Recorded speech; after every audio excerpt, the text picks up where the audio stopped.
Yan sila. Ayun na yun po, ako tayo.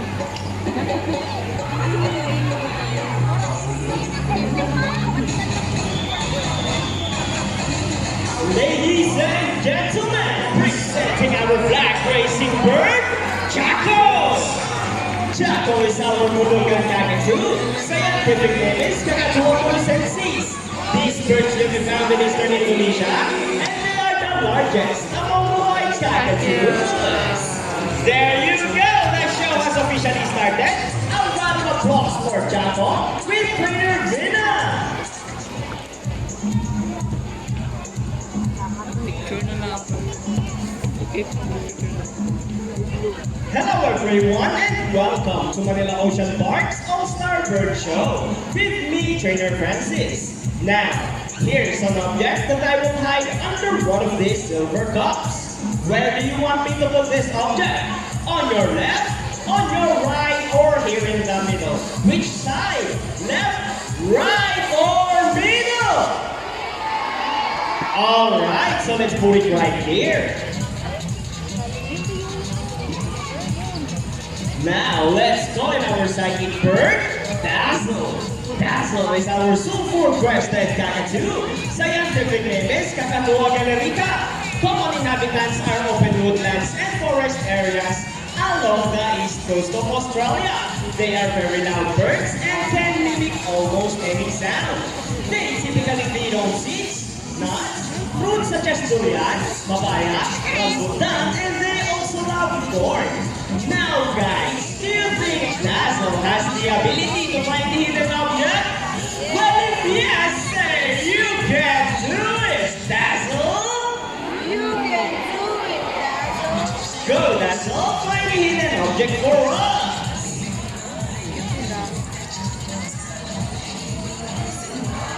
And he found it! A round of applause for Dazzle with Trainer Johnny!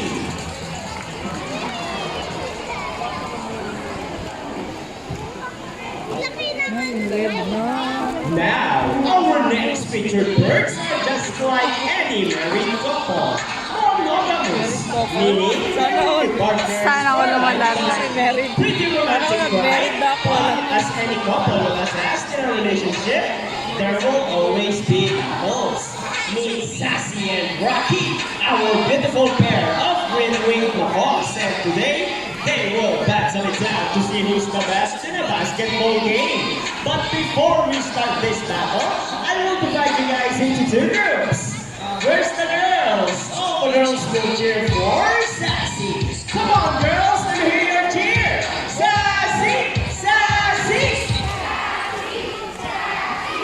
Very good. And how about the boys? All the boys will cheer for Rocky. Come on, boys, let me hear your cheer. Rocky! Rocky! Very well. So, girls ready? Players ready? Set, go! Here goes Rocky with his first ball. First ball for Rocky. Followed by Sassy.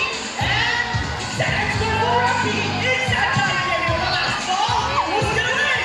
And Rocky wins! What a close game! Trainer Regine, what can you say about that? You guys lose this time. Hold it, we want another race. Oh, she wants another race, Trainer Vince? Are you sure about that? Do you want Sassy to lose again? Well, this time I guarantee you that First thing, first ball for Rocky! And right, what's up? Sassy wins the 3 rings at the same time! How clever is that? And the winner is... Sassy! Trainer Vince, what can you say about that? 3 rings at the same time! Hey, you guys cheated! Oh, he thinks you cheated! no, we didn't cheat. Sassy used her brain. Oh, so it's true that girls are more intelligent than boys? Of course! Not! A round of applause for Sassy and Rocky with trainer Regine and trainer Vince.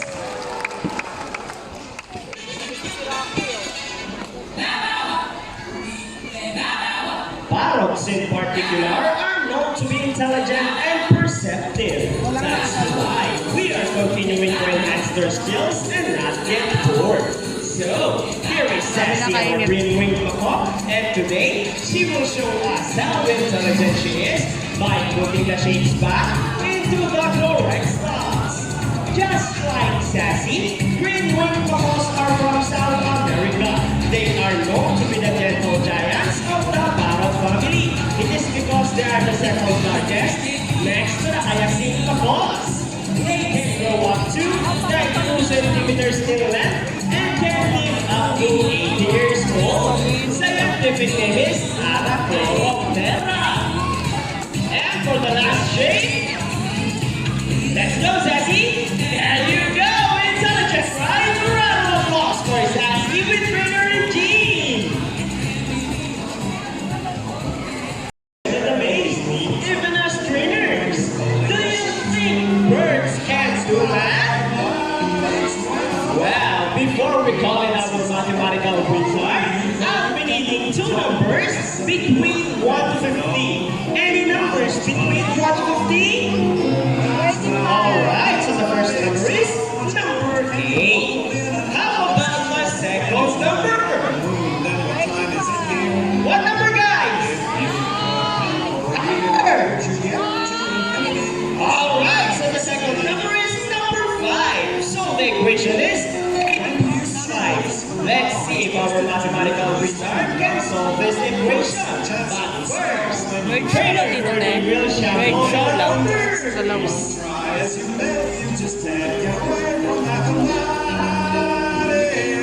Now let's call in our hybrid macaw, Rocky. Trainer Vince, is Rocky ready? Go, Rocky, solve the equation for us. And he gets the first number correct. But how about the second number? Well, Rocky loves numbers. And he gets number 3. So 8 plus 5 is equals to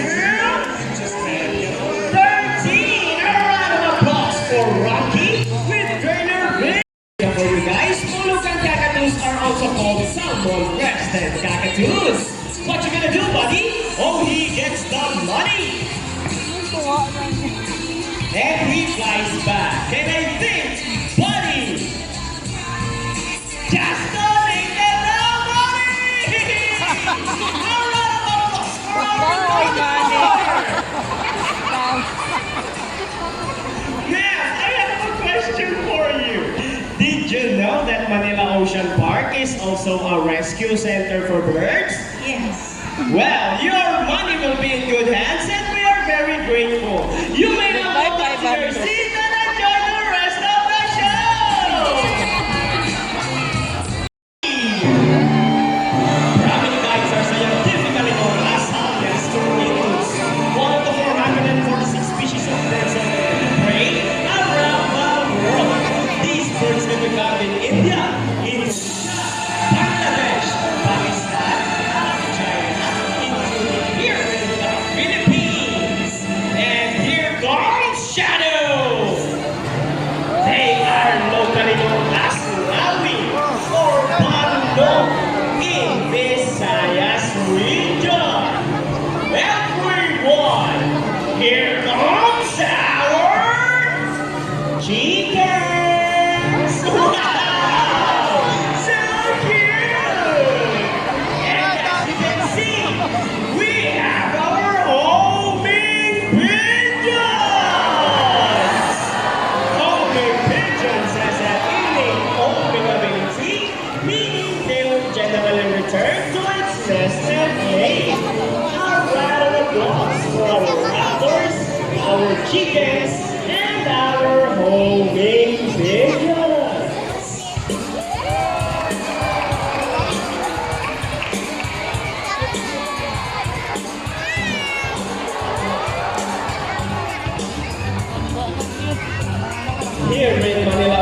part, we believe that there is hope.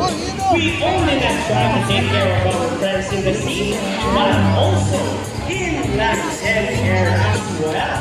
Now guys, who knows the 3 R's? It's reduce, reuse, and recycle. Very good. So here comes our lovely birds once again. And they will show us the proper waste disposal. Let's go, buddy. Easy, right? So if the birds can do it, so can